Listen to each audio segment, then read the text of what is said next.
In 2020, Feld and Monster Energy Supercross began releasing weekly power rankings, akin to the type of rankings that started with the NCAA and was widely adopted by team sports everywhere, although most in an unofficial capacity.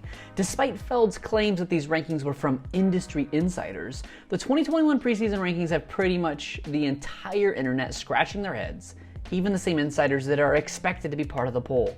Thank you for watching Rotomoto. My name is Donnie, and on this video, I'm going to give you my preseason power rankings for the 2021 Supercross season in the 450 class.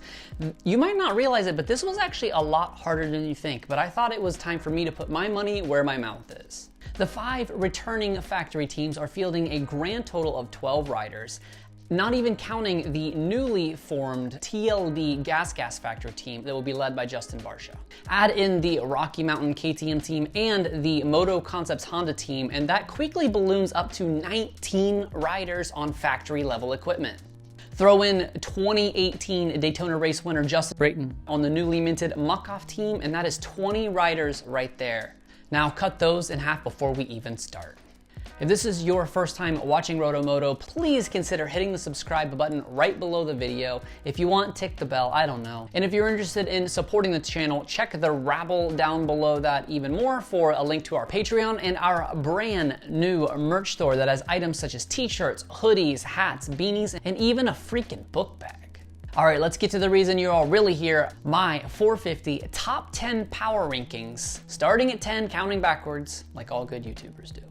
Number 10, Joey Savatyuk. On his third team in 3 years, I'm not surprised that Joey was left off the top 10 list. He missed the entirety of 2020's Supercross season, and just like the committee's decision to have Marvin Musquin be their 10th, it's easy to be forgotten. But Joey has taken the place of Blake Baggett on Rocky Mountain KTM, which is arguably the best place that he could end up. He's a factory level guy with factory level equipment, but without the factory level expectations. Remember in 2019, his first and only full season, Joey led 14 laps that season with 12 top 10s and 5 top 5s. Don't be surprised if Joey turns out to be the surprise of the year with an upset podium or two. At number 9, I have Justin Barcia, and I am sure there are people already heading to the comments to tell me how wrong I am. Justin won the opening round the last 2 years, and no one would be surprised if he did it again in Houston. But a brand new team on a very different bike could be a massive challenge for Bam Bam. And quite honestly, he's this low exclusively because there are just that many riders who are poised to run up front in 2021. Everyone remembers his 2 wins, but don't forget that Justin had only 4 podium finishes in the last 2 years combined, 1 less than the number of rides he had outside of the top 10. Obviously the committee agrees, as they have him only 1 spot higher at number 8.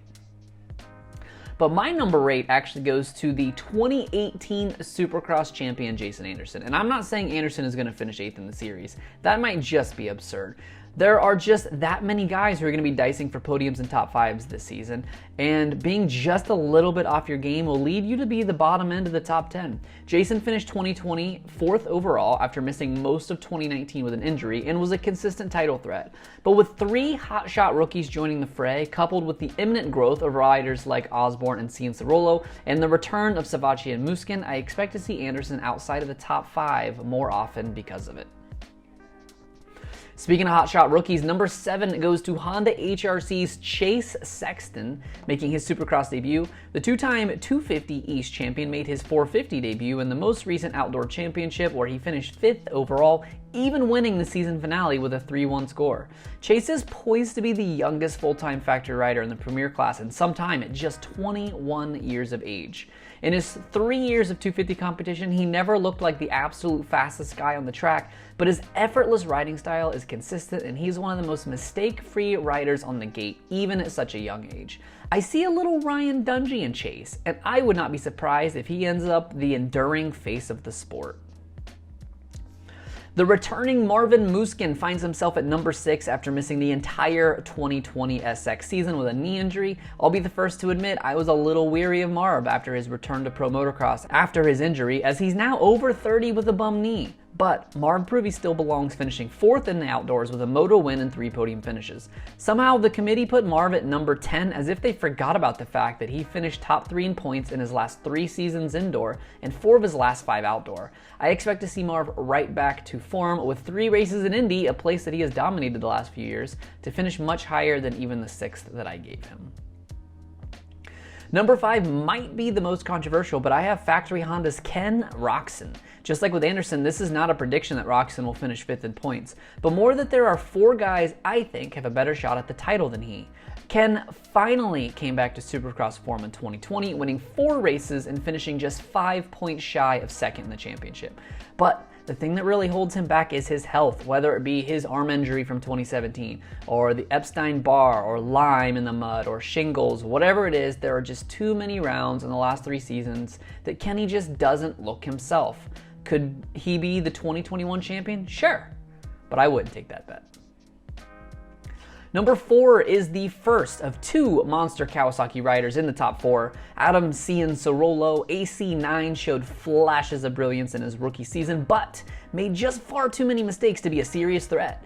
AC had all but one of the fastest qualifying honors in the abbreviated 2020 season, and as the outdoor season wore on, he seemed to show growth much needed to be a contender.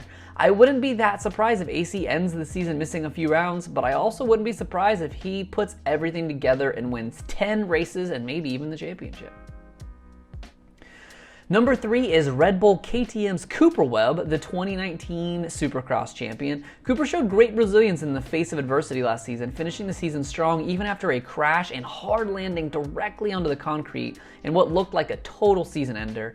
Coop is still the best racer on track when the laps begin to wind down, and I expect to see him on top of the box a ton this season, and even more, I see him in striking distance of the title all the way down until the final race. Number 2 is arguably the hottest guy on 2 wheels right now, 2020 Lucas Oil Pro Motocross champion Zac Osborne. Zac, who finished in the top 5 in every single race after returning at SLC1, capped off with his very first 450 class win at the final round, albeit a little assisted by Jason Anderson's loose seat bolts. He took that momentum straight into the outdoor season, taking the red plate at round 1 and never looking back. 6 moto wins out of 18 and 10 moto podiums, and the only round outside of the top 7 was when he somehow managed to nurse a flat tire multiple laps to the checkered flag for an amazing 16th place finish. If Outdoor Zac shows up indoors, it could be a very lopsided championship picture. And finally, number 1, surprise, surprise, Monster Energy's Eli Tomac. Look, it may not be a sexy pick, but it's hard to vote against the defending Supercross champion, a guy who has won more rounds than anyone in the past 4 seasons, a guy that has 4 titles in 4 years. You get the picture. He finally put it together in 2020, and it would be a surprise to anyone if he relents now. Although I do expect it to be a closer championship than it was last year, he's been the man and he's going to continue to be the man until someone else puts him on notice. Do you agree with where I have them, or do you have somebody else at number 1? Do you think this power ranking thing is worth its weight, or is it just a total waste of time? Let me know in the comments below what you think. I'd love to do something like this for the 250 squad, but unfortunately the teams like to play East-West mind games and I have no idea who's even going to be riding both ghosts. And don't forget to check us out on Twitter and Instagram at RotoXMoto if you want more up-to-the-minute fantasy news, cheat sheets, injury reports, and even a little bit of banter during the race. This has been Rotomoto. Thanks for watching.